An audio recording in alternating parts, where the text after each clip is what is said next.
tornare ad esempio a dei parcheggi gratuiti in determinate fasce orarie durante la settimana, ma in generale rendere appetibile il centro facilitando l'accesso e il servizio di alcune strutture dal lunedì al venerdì. Andrea Penzoiello, presidente di Veneto Imprese Unite, sintetizza una delle proposte avanzate nel pomeriggio al vice sindaco di Treviso e assessore alle attività produttive Andrea De Checchi. La città, dice, dal lunedì al venerdì resta pressoché vuota e il post carnevale lo dimostra.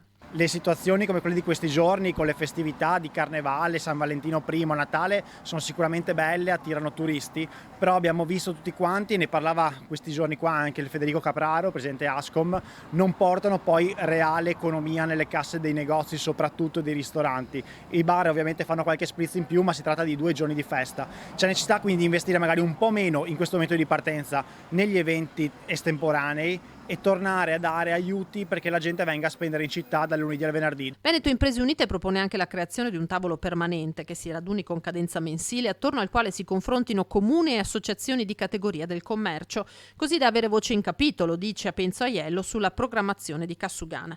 Nel frattempo l'associazione prosegue il confronto con i prefetti del Veneto, già incontrati quelli di Verona e Padova. Domani sarà la volta di Rovigo.